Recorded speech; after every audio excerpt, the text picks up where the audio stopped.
Billionaire panics when his 4-year-old son doesn't wake up until an 8-year-old poor girl steps in and does something shocking.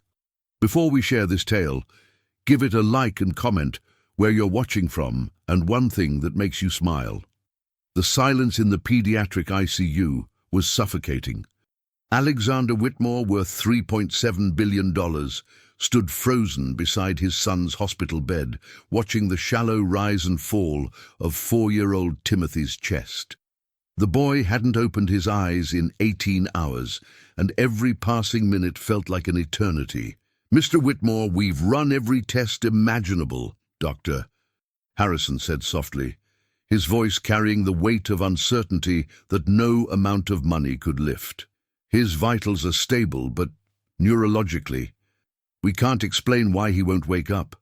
The brain scans show no trauma, no tumors, nothing that should cause this level of unresponsiveness." Alexander's hands trembled as he reached for Timothy's small fingers, so pale against the stark white hospital sheets.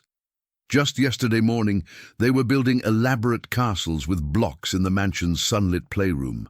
Timothy's laughter echoing through the halls as he knocked them down with gleeful abandon. Now his only child lay motionless, connected to monitors that beeped like a countdown to his worst nightmare. "There has to be something," Alexander whispered, his voice cracking with desperation. "Money is no object. Fly in specialists from Johns Hopkins, from Mayo Clinic, from anywhere in the world. I don't care what it costs." The morning had started so normally it felt like mockery now. Timothy eating his favorite blueberry pancakes, laughing at Saturday morning cartoons, asking if they could go to the park later to feed the ducks.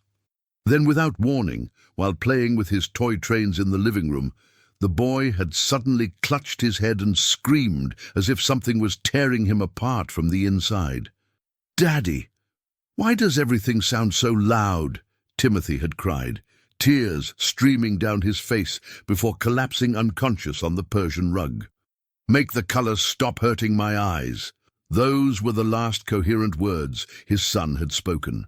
Alexander had called 911, then every medical contact in his extensive network, pulling strings and calling in favors to get Timothy to Presbyterian Hospital's best pediatric unit within an hour. Yet here they were, in the most expensive private room money could buy, more powerless than he'd ever felt in his 45 years of life. Alexander loosened his silk Hermes tie, feeling it constrict around his throat like a noose. His empire, built from a small tech startup into a global conglomerate, meant absolutely nothing if he couldn't save the one person who truly mattered. All his success, all his influence, all his carefully constructed world of power and privilege, useless against whatever was stealing his son away. Outside the room, hospital staff whispered among themselves in hushed tones.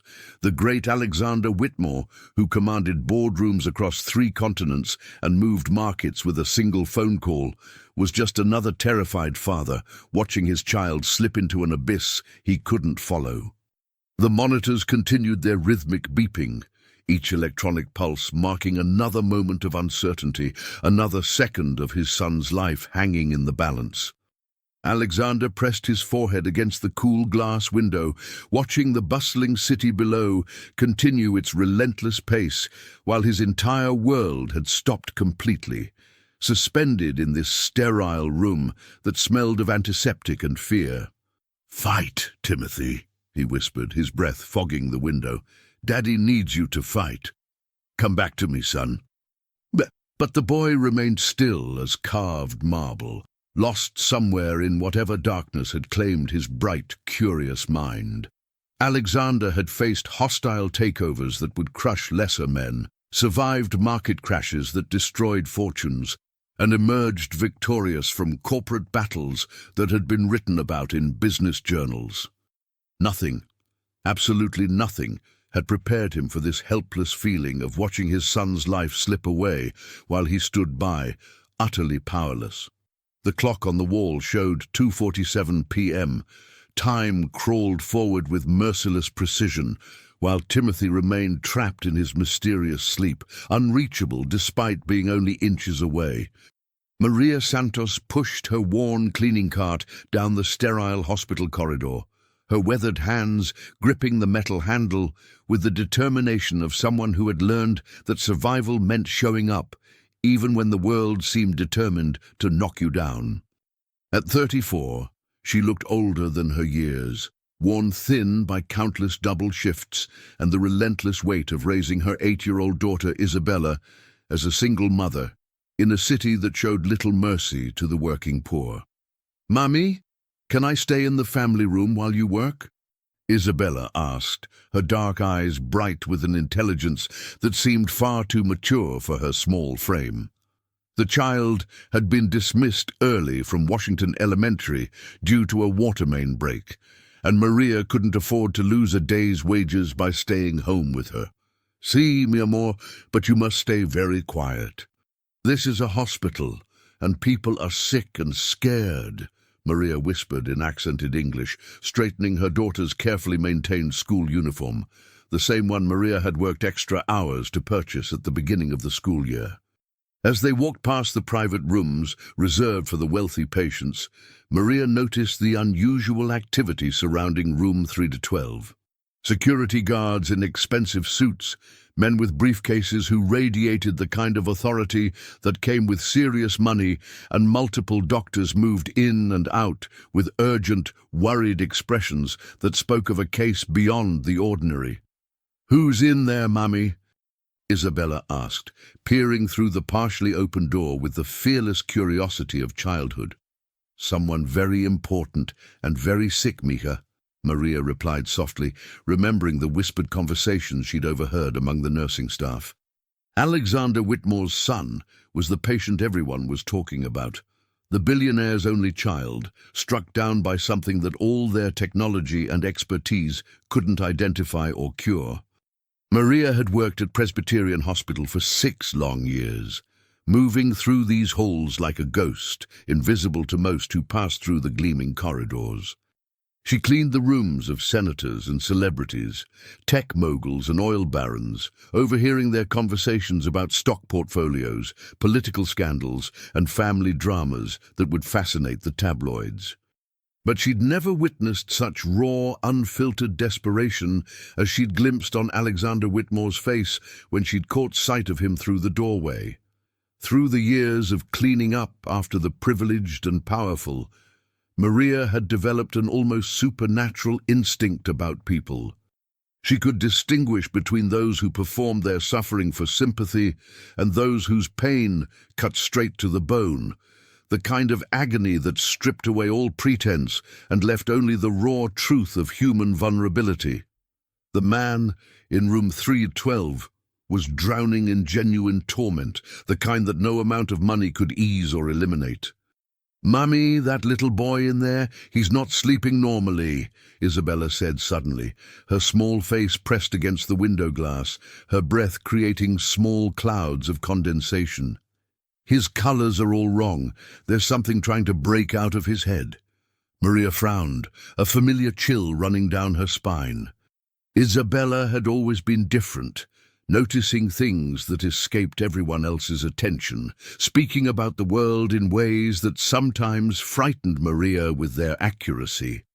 When Isabella was only 5 years old, she told Maria that her supervisor, Mrs. Peterson, was carrying heavy darkness in her chest, 2 weeks before the woman received her devastating breast cancer diagnosis. "What do you mean about his colors, Isabella?" Maria asked, though part of her already understood that her daughter was seeing something invisible to others, something that couldn't be easily explained or dismissed. "He's surrounded by thick grey clouds, but there's still a tiny light flickering inside, like when Abuela's candle was almost burned down to nothing but still fighting to stay alive," Isabella said, with the matter-of-fact tone she used when describing these inexplicable visions. "The light is getting smaller, Mummy. Someone needs to help him remember how to make it bright again." Maria shivered, remembering her mother's final days, when Isabella had somehow known that Abuela was preparing to leave them before any of the doctors had confirmed the inevitable. Dr. Elizabeth Chen, Presbyterian Hospital's head of pediatric neurology and one of the most respected specialists on the East Coast, emerged from room 312 with the kind of grim expression that had become all too familiar over her 20-year career. She'd spent the last 4 hours studying Timothy Whitmore's case, consulting with colleagues at medical centers across the country, reviewing every test result and brain scan multiple times.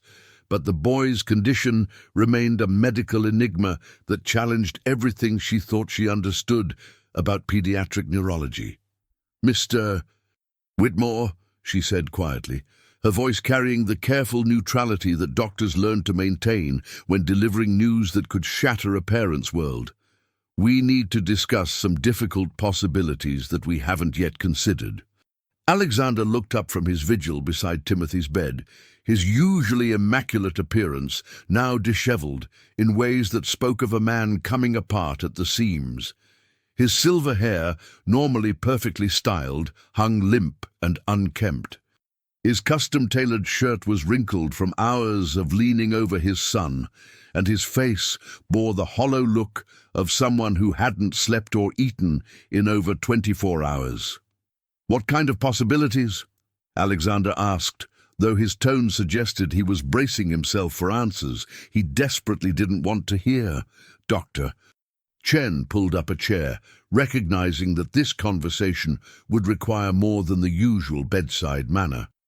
"There's a chance Timothy has fallen into what we call an idiopathic coma, a condition where the brain essentially shuts itself down as a protective mechanism. It's extremely rare, especially in children so young." Protective mechanism. Protecting himself from what? Dr. Chen hesitated, choosing her words carefully. "We're not entirely certain. It appears to be the brain's response to some form of overwhelming neurological input. Imagine if someone suddenly turned up the volume on every sound, brightened every light, intensified every sensation until it became unbearable. The brain sometimes chooses unconsciousness over that kind of sensory assault." Alexander felt something cold settle in his stomach. "Are you saying Timothy did this to himself?" "Not consciously. But based on what you've told us about his recent complaints, the headaches, the sensitivity to light and sound, his mentions of loud colors, we believe Timothy may have been experiencing the early stages of a rare neurological condition that causes extreme sensory hypersensitivity." Alexander thought back over the past few weeks, remembering details he'd dismissed as normal childhood quirks. Timothy asking him to turn down the television even when it was barely audible, covering his ears when Maria ran the vacuum cleaner 2 floors away, complaining that his bedroom walls were too bright even with the lights off. "He mentioned the loud colors several times," Alexander said slowly, guilt beginning to gnaw at him, "and he'd been having more frequent headaches, but I assumed it was just from too much screen time or maybe he needed glasses." Dr. Chen made careful notes on her tablet. "These could very well have been early warning signs. We're going to need to run a comprehensive genetic panel. There are several hereditary conditions that can manifest with these symptoms. The testing process is complex and could take up to a week for complete results." "A week?" Alexander's voice rose, echoing off the sterile walls. "My son could die in a week. He could die tonight." "Mr. Whitmore, I understand your frustration, but we're dealing with something extraordinarily uncommon here. Timothy's brain scans show no structural abnormalities, no signs of trauma or disease, yet he remains completely unresponsive to all external stimuli. We're essentially flying blind." Through the room's large window, Alexander caught sight of a small girl with dark hair watching them intently from the hallway. For a brief, unsettling moment, their eyes met directly, and he felt a strange jolt of recognition, as if he'd encountered those particular eyes before in a dream he couldn't quite remember, or a memory that refused to surface. The girl's mother, clearly one of the hospital's cleaning staff based on her uniform, quickly pulled her daughter away from the window. but not before Alexander noticed something deeply unsettling about the child's gaze. Those dark eyes held the same kind of profound depth and old soul understanding that he sometimes glimpsed in Timothy's expressions, a wisdom that seemed to exist far beyond her apparent age. Who was this child, and why did looking at her fill him with such an inexplicable sense of both hope and dread? Isabella couldn't shake the powerful image of the sleeping boy from her mind, even as her mother led her away from the window of room 312. During their simple lunch in the hospital cafeteria, a peanut butter sandwich Maria had packed from home and a small carton of milk, Isabella picked listlessly at her food while her mother worked her afternoon shift, her thoughts completely consumed by the thick grey shadows she'd seen surrounding the unconscious child. The boy was trapped somewhere terrible. She could sense it clearly, fighting a battle that no one else seemed to understand or even believe was happening. "Mummy," she said, when Maria returned from cleaning the surgical wing, exhaustion evident in every line of her thin frame. "The boy in room 312, he's fighting something inside his head. Something that's trying to make him forget how to come back." Maria sat down heavily in the uncomfortable plastic chair, her back aching from hours of mopping floors and scrubbing surfaces. "Isabella, mi amor, you cannot keep saying these things about the patients. If the supervisors hear you talking like this, it could cause problems for me at work." "But it's true, Mummy," Isabella insisted, her young voice carrying an odd certainty that always unnerved Maria. "He has the same sickness that makes you see and hear things differently, like me, but worse, because nobody taught him how to control it." Maria froze, her hand stopping halfway to her coffee cup. Isabella had never before directly acknowledged her unusual abilities, always speaking in childish metaphors about colors and sounds and feelings that others couldn't perceive. This was the first time her daughter had explicitly connected her strange insights to something resembling a medical condition. "What do you mean, like you, Isabella?" "Sometimes I see things that aren't really there, or hear sounds that are too loud for other people, or colors that hurt my eyes and make my head feel like it's going to explode," Isabella explained with the matter-of-fact tone of someone describing the weather. "But Abuela taught me how to make it quiet in my head, how to turn down the volume when everything gets too loud and scary." Maria felt a chill run down her spine as memories flooded back. She'd always known Isabella was different. The child had been speaking in complete sentences at 18 months, had shown an uncanny ability to sense when people were lying or hiding something, and had demonstrated an almost supernatural empathy for the pain of others. But hearing her daughter describe symptoms that sounded disturbingly neurological filled Maria with a terror she'd never experienced. "How did Abuela teach you to make it quiet?" "She said some people's minds work like old radios that pick up too many stations at once," Isabella replied, unconsciously echoing her grandmother's exact words. "Everything gets mixed together and becomes noise that hurts. You have to learn to tune it to just one frequency at a time, to focus on one voice instead of trying to hear them all." Maria remembered those final weeks of her mother's life, how the elderly woman had spent hours talking quietly with Isabella in rapid Spanish, speaking of gifts and burdens and responsibilities that Maria couldn't understand. Her mother had called Isabella blessed and chosen, but Maria had dismissed it as the ramblings of a woman whose mind was failing along with her body. "Isabella, if what you're saying is true, then maybe you could help that little boy learn what Abuela taught you." Isabella nodded solemnly, her dark eyes reflecting a wisdom that belonged to someone decades older. "I think that's exactly why we're here today, Mummy. Sometimes things happen for reasons we don't understand at first, but I can feel him calling for help, even though he doesn't know he's doing it." "Day." But even as she spoke, Isabella could sense the invisible barriers that surrounded the sleeping boy, like an impenetrable fortress. Adults who feared what they couldn't measure or control, who would never believe that an 8-year-old daughter of a cleaning woman could possess knowledge that their expensive specialists and advanced technology couldn't provide. The question that haunted her was simple but seemingly impossible. How could she reach Timothy when an entire world of privilege, prejudice, and desperate suspicion stood between them like an insurmountable wall? By the time evening settled over the city, Alexander's carefully constructed composure had completely shattered, like expensive crystal hitting concrete.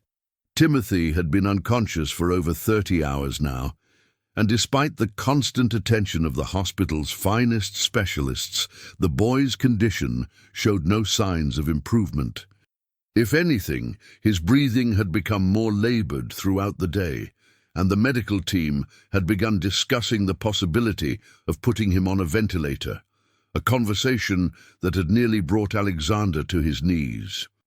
"This cannot be happening," Alexander muttered, pacing the confined space of the private room like a caged animal, his expensive Italian leather shoes wearing a path in the polished floor. "There has to be something we haven't tried, someone we haven't consulted. I don't care if we have to charter jets to bring in specialists from Switzerland or Japan."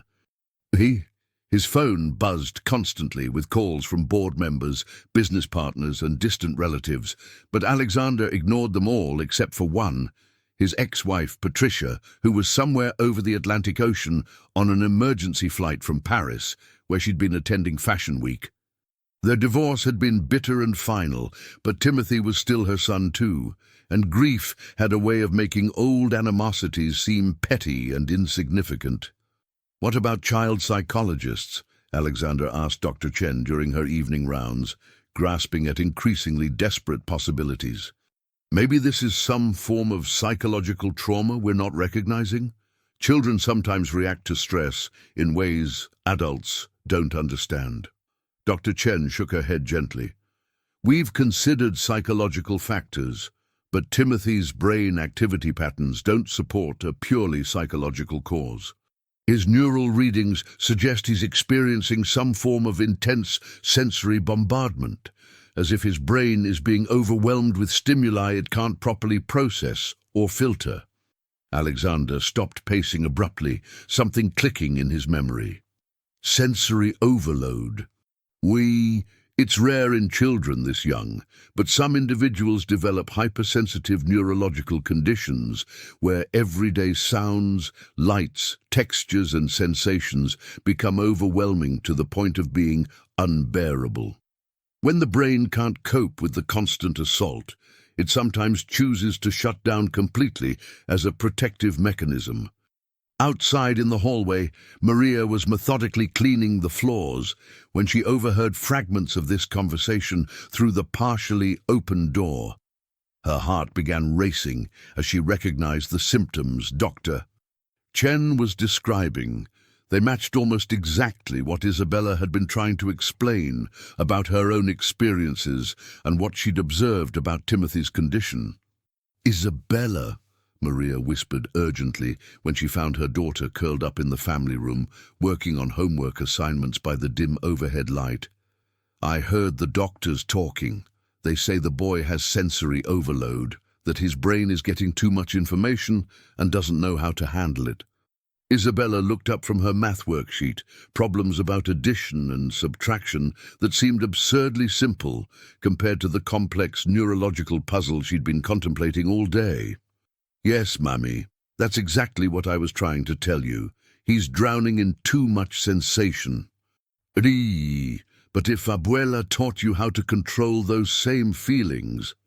"I could teach him," Isabella finished quietly. "I could show him the techniques Abuela showed me, help him find the quiet space in his mind where all the noise can't reach.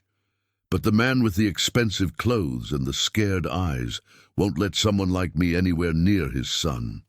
Maria glanced toward room 312, where Alexander's silhouette was visible against the window, his shoulders shaking with barely suppressed sobs. Here was a man who had accumulated more wealth than most people could imagine, who commanded respect and wielded influence across multiple industries, yet he was utterly powerless to save the one thing in the world that truly mattered to him.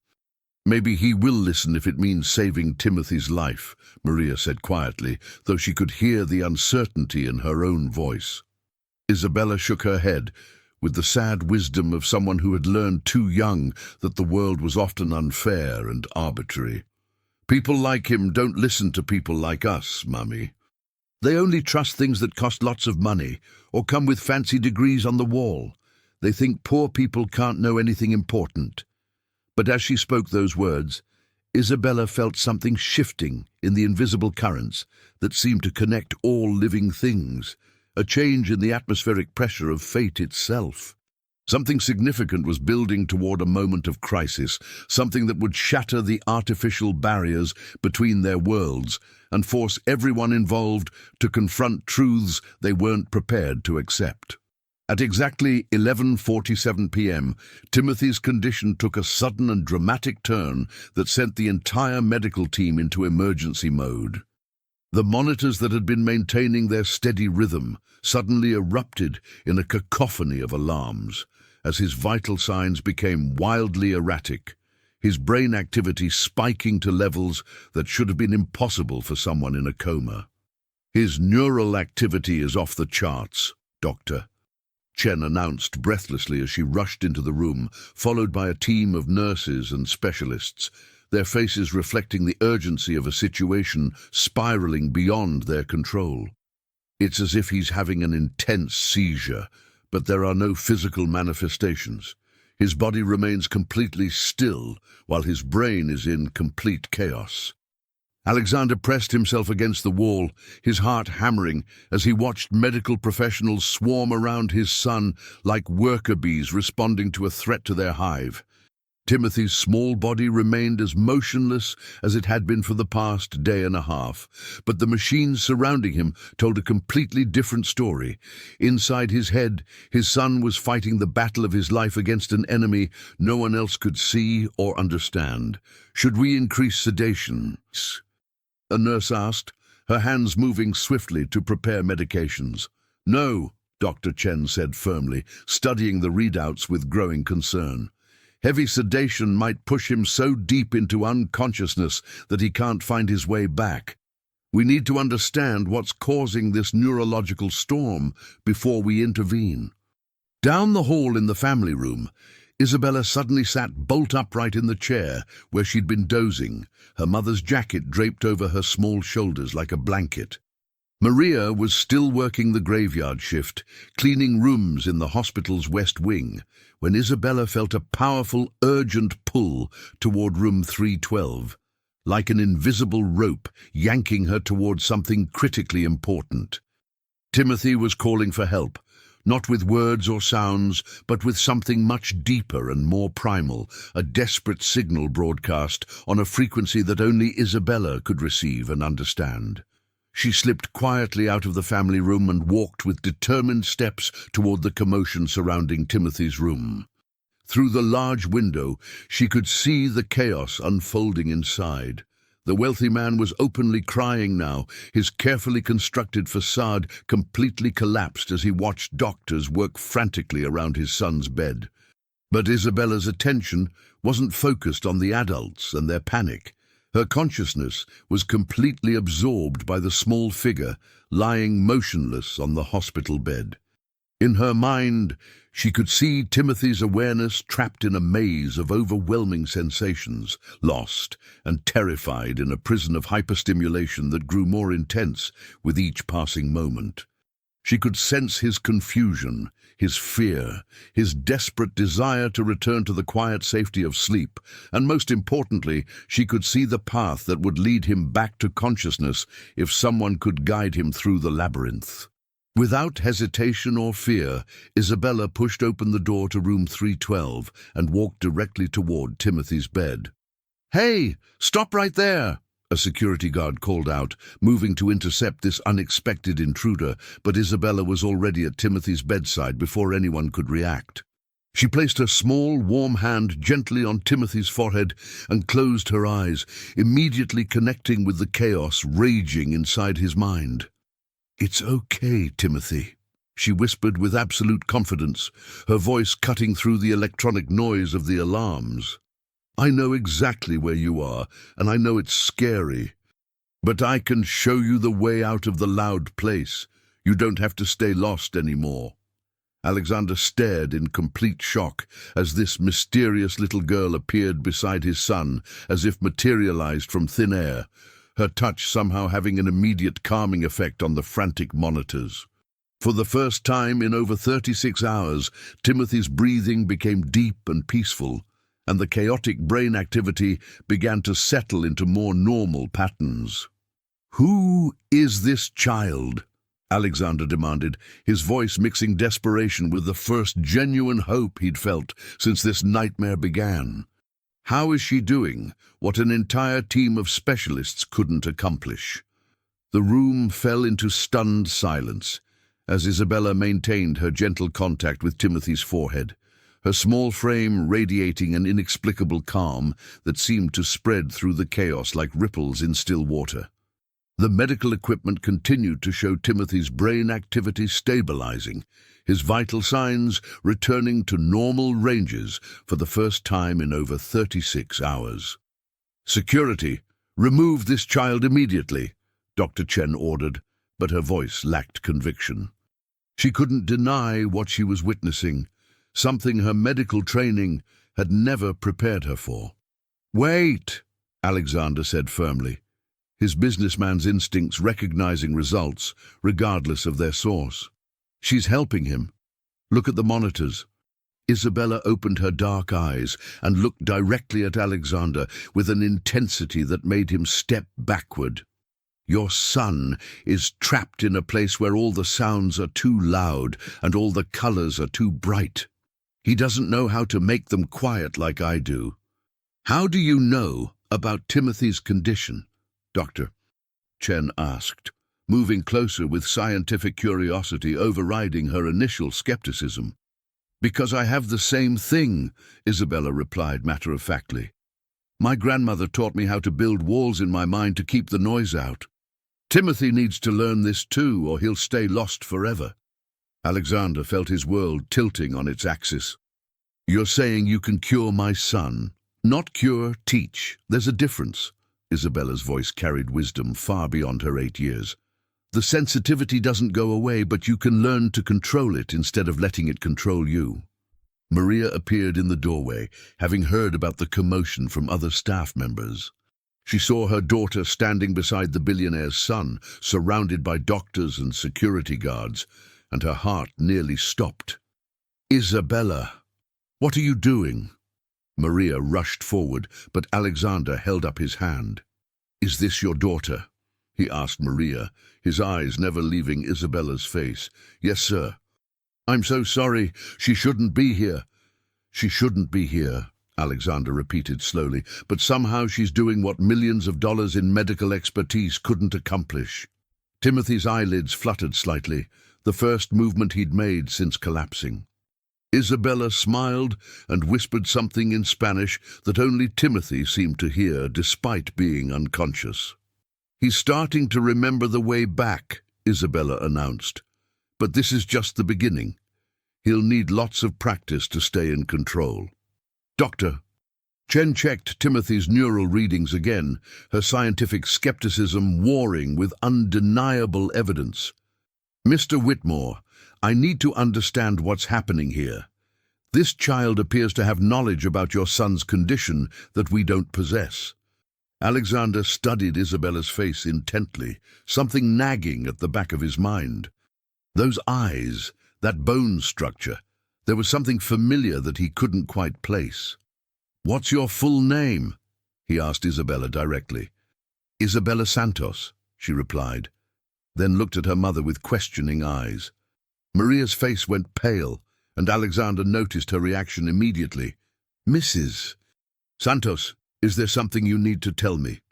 The weight of 8 years of secret suddenly pressed down on Maria's shoulders as she realized that the moment she'd always dreaded was finally arriving.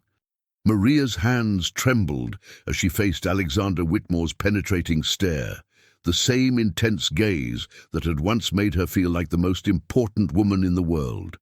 8 years ago, she had been a different person, younger, hopeful, working as a housekeeper in Alexander's estate while he went through his bitter divorce from Patricia. "Mr. Whitmore," Maria began, her voice barely above a whisper, "there are things about Isabella that you need to know." "Mommy, what's wrong?" Isabella asked, sensing the tension radiating from her mother like heat from a fever. Alexander's business instincts, honed by decades of reading people and situations, told him he was about to learn something that would change everything. "Dr. Chen, could you give us some privacy?" "Mr. Whitmore, Timothy needs constant monitoring." "Then monitor him from the hallway. This conversation is private." Dr. Chen reluctantly stepped outside with her team, leaving only Alexander, Maria, Isabella, and the unconscious Timothy in the room. "8 years ago," Maria began, her accent thicker now with emotion, "I worked at your Westchester estate. You were going through your divorce, working 18-hour days, barely sleeping." Alexander's memory suddenly sharpened with painful clarity. Maria, young, beautiful, kind, had been the only gentle presence in his house during the worst period of his life. Patricia had moved out, taking everything she could in the settlement, and Maria had been there every day, quietly maintaining order in his chaos. "I remember you," Alexander said softly. "You left suddenly. I tried to find you." "I left because I was pregnant," Maria whispered, glancing at Isabella, who was listening with growing understanding. "And I knew that a relationship between us was impossible. You were Alexander Whitmore, and I was just the help." Isabella's eyes widened as the pieces clicked into place. "Mr. Whitmore, are you my father?" The question hung in the air like a live wire. Alexander looked from Maria to Isabella, studying the child's features with new eyes. The bone structure, the intelligent dark eyes, even the way she tilted her head when thinking. Suddenly, it all made sense. "Is she mine?" Alexander asked, his voice hoarse. Maria nodded, tears streaming down her face. "I never told you because I knew you would try to take her from me. Rich men always take what they want." Alexander's legs gave out, and he collapsed into a chair. In one night, he had discovered that his son had a rare neurological condition, and that he had a daughter he never knew existed, a daughter who possessed the exact knowledge needed to save Timothy. "Isabella," he said, his voice breaking, "do you understand what this means?" Isabella looked at her unconscious half-brother, then at her father, then at her terrified mother. "It means Timothy isn't just any little boy I'm helping. He's my brother." She turned back to Timothy and placed both hands on his face. "That's why I could hear him calling so clearly. Family connects in ways that go deeper than science." Timothy's eyes suddenly opened, focusing immediately on Isabella's face. "Are you the angel from my dreams?" he whispered. "No," Isabella smiled. "I'm your sister." Alexander felt his world reshaping itself entirely, built on foundations he never knew existed. The revelation sent shockwaves through the hospital room, but Alexander's business-trained mind was already calculating implications and consequences. He had a daughter, brilliant, gifted Isabella, and she was the key to saving Timothy. But he also had Maria, whose 8 years of silence suddenly made perfect sense from a mother's protective perspective. "Dr. Chen," Alexander called out, his voice steady despite the emotional earthquake occurring inside him. "Please come back in and bring the genetics specialist." Dr. Chen entered with Dr. Williams, the hospital's leading pediatric geneticist, both of them clearly curious about the family drama they'd witnessed through the glass. "I need you to run DNA tests," Alexander announced. "Isabella is Timothy's half-sister, and she appears to have the same neurological condition that Timothy is suffering from." Dr. Williams looked skeptical until he saw Timothy sitting up in bed, holding Isabella's hand and speaking coherently for the first time in 2 days. "The loud colors are getting quieter," Timothy told Isabella. "How did you make them stop hurting?" "Abuela taught me to build a special room in my mind," Isabella explained patiently. When everything gets too loud or too bright, I go to that room and close the door. Want me to show you?" Alexander watched in amazement as his newly discovered daughter began teaching his son techniques that no medical textbook contained. The genetic connection made perfect sense. If Isabella had inherited this neurological sensitivity, Timothy might have as well, but without anyone to teach him coping mechanisms. "Mr. Whitmore," Dr. Williams interrupted, "if both children share this condition genetically, it could explain everything. Some forms of sensory processing disorder are hereditary, and they can manifest differently in different individuals. Isabella learned to control it because she had guidance," Alexander said, looking at Maria with new respect. Timothy had no one to teach him. Maria stepped forward, her fear beginning to transform into protective determination. "My mother, Isabella's grandmother, had the same gift. She said it ran in certain bloodlines, but it usually skipped generations. She spent Isabella's early years teaching her how to manage it." "The same gift, Doctor?" Chen asked, her scientific curiosity fully engaged now. "Some people call it a disorder," Maria explained, "but my mother said it was like being born with extra senses. You can either learn to control them, or they control you." Timothy looked up at Alexander with clearer eyes than he'd shown in days. "Daddy, Isabella says I'm not sick. She says I'm just different, like her." Alexander felt tears he'd been holding back for 36 hours finally break free. "Yes, son, you're different, and that's going to be okay." But even as relief flooded through him, Alexander's mind was already moving to the next challenge. Patricia was scheduled to arrive from Paris in 6 hours, and she would have to learn not only that Timothy was recovering, but that Alexander had another child, a daughter who had quite literally saved her son's life. More immediately, there was the question of Isabella and Maria's future. Alexander had billions, but he also had a complex life filled with business obligations, social expectations, and an ex-wife who would undoubtedly have strong opinions about this development. "Isabella," Alexander said carefully, "how would you feel about spending more time with Timothy? He's going to need someone who understands what he's going through." Isabella looked at her mother, then back at Alexander.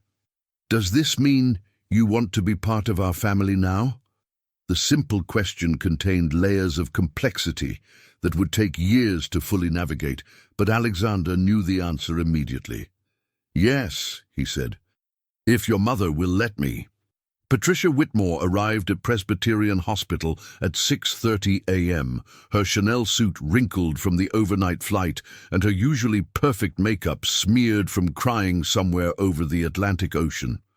She burst into Timothy's room expecting to find her son still unconscious, but instead discovered him sitting up in bed, eating breakfast and chatting animatedly with a dark-haired little girl. "Timothy!" Patricia rushed to embrace her son, relief and confusion warring in her voice. "The doctors said you were in a coma. What happened?" "Isabella saved me, Mommy," Timothy said happily. "She taught me how to make the loud colors quiet. And guess what? She's my sister." Patricia froze, slowly turning to look at Alexander, who was standing by the window with a Hispanic woman she didn't recognize. The tension in the room was thick enough to cut with a knife. "Alexander," Patricia said slowly, her voice carrying the dangerous edge that had characterized their divorce proceedings, "what exactly is going on here?" "Patricia, meet Isabella and her mother, Maria," Alexander said, choosing his words carefully. "Isabella has the same neurological condition as Timothy, but she learned to manage it years ago. She's the reason our son is awake and recovering." Patricia's sharp mind immediately began connecting dots she didn't want to see. "How old is Isabella?" 8, Maria answered quietly. Patricia's face went white as she calculated the timeline. 8 years old, which means she was conceived during our marriage. The accusation hung in the air like poison gas. Alexander had expected this moment, but it still hit him like a physical blow. Patricia, our marriage was effectively over by then. You were living in the Paris apartment, and we both knew— Don't, Patricia cut him off sharply. Don't you dare try to justify this to me. Isabella, sensing the adult conflict swirling around her, slipped off Timothy's bed and walked directly to Patricia. Mrs. Patricia, I know you're angry, but Timothy needs us to work together. His brain is still learning how to be quiet. Patricia looked down at this poised, articulate child who shared her son's eyes and her husband's stubborn chin. Despite her fury, she couldn't deny that Isabella had somehow accomplished what an entire medical team couldn't. You saved Timothy? Patricia asked, her voice softening despite herself. I taught him what my grandmother taught me, Isabella replied simply. Sometimes the things that make us different are also the things that make us special. Dr. Chen chose that moment to enter with DNA test results. Mr. and Mrs. Whitmore, I have the genetic analysis you requested. Alexander held his breath as Patricia processed what the doctor's presence meant. The tests confirm that Isabella and Timothy share significant genetic markers, including the chromosomal variations associated with sensory processing sensitivity, Dr. Chen announced. They are definitely siblings, and they both carry the hereditary traits that caused Timothy's episode. Patricia closed her eyes, and for a moment, Alexander saw past her anger to the exhausted, frightened mother underneath. She'd spent 12 hours thinking she might lose her son, and now she was being told that the child who saved him was her husband's daughter from an affair. What happens now? Patricia asked quietly. Before Alexander could answer, Isabella spoke up with the wisdom that consistently amazed the adults around her. Now we become a family, she said simply. Not the regular kind, but the kind that chooses to love each other anyway. Timothy clapped his hands together. Yes, Isabella can teach me more about the quiet room, and we can play together. Patricia looked at her son's bright, healthy face, then at Isabella's hopeful expression, then at Alexander's uncertain eyes.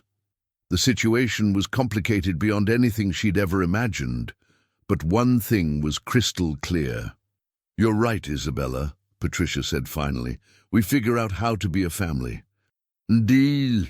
3 months later, the Whitmore family dynamics had settled into something unprecedented but surprisingly functional. Timothy was thriving under Isabella's guidance, learning to manage his sensory sensitivity so well that he'd returned to preschool without incident. The two children had formed an unbreakable bond, spending hours together while Isabella taught Timothy the mental techniques their shared genetics required. Alexander had purchased a house in Maria's neighborhood, close enough to the mansion for easy custody arrangements, but modest enough that Maria felt comfortable. The transition hadn't been without challenges. Patricia's initial fury had taken weeks to subside, and Maria had struggled with accepting financial support from a man she'd once fled from. Isabella, show me the wall exercise again, Timothy said, as they sat in the hospital's garden during one of their regular follow-up appointments. Doctor Chen had insisted on monitoring both children as part of a groundbreaking study on hereditary sensory processing conditions. Close your eyes and imagine you're building a wall made of your favorite color, Isabella instructed patiently. Each brick blocks out one of the loud sounds or bright lights. You stack them up until you feel safe and quiet inside. Alexander watched from a nearby bench, still amazed by his daughter's natural teaching ability. Isabella had adapted to her new life with remarkable resilience, though she'd insisted on continuing at her same school and maintaining her friendship with the children in her original neighborhood.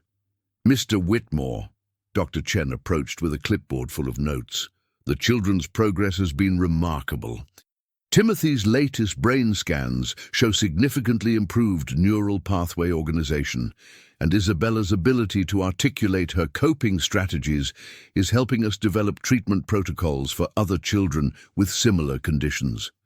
You mean there are others like them? More than we initially realized. Your children's case has opened up an entirely new area of research. We're discovering that what we've been treating as a disorder might actually be a heightened form of neurological sensitivity that can be channeled positively with proper guidance. Patricia joined them in the garden, carrying coffee for the adults and juice boxes for the children. The relationship between the three adults remained complex, but they'd found ways to co-parent that prioritize the children's well-being above their personal complications. "The family counselor thinks we're making excellent progress," Patricia announced, settling beside Alexander on the bench.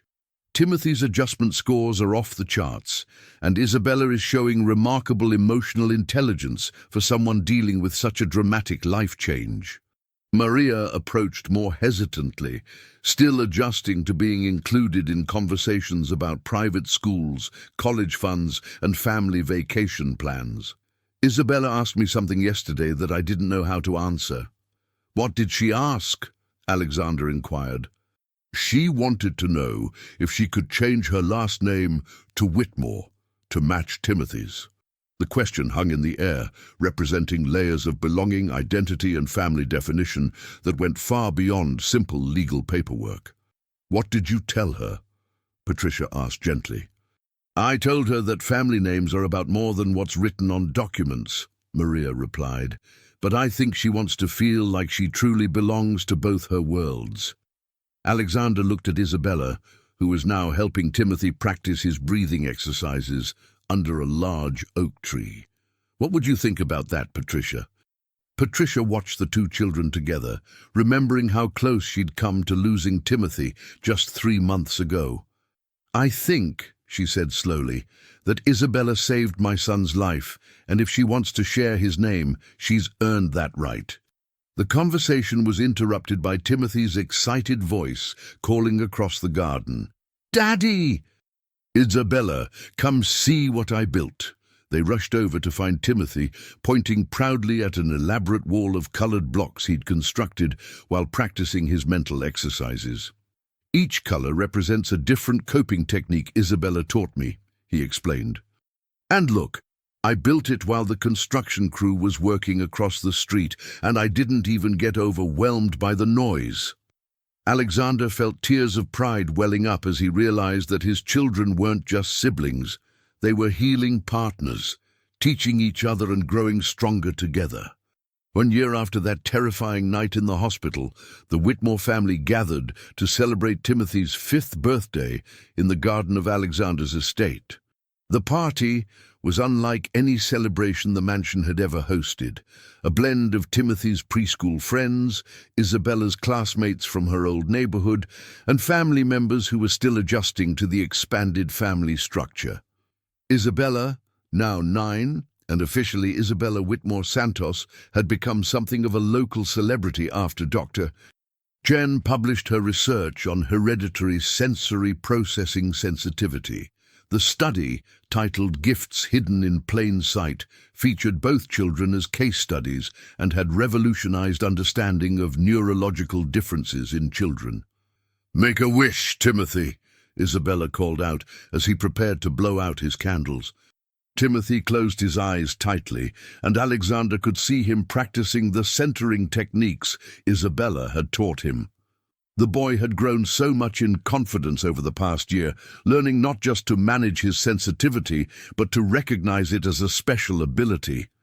"I wished that all kids like us could have someone to teach them the quiet room techniques," Timothy announced after extinguishing his candles.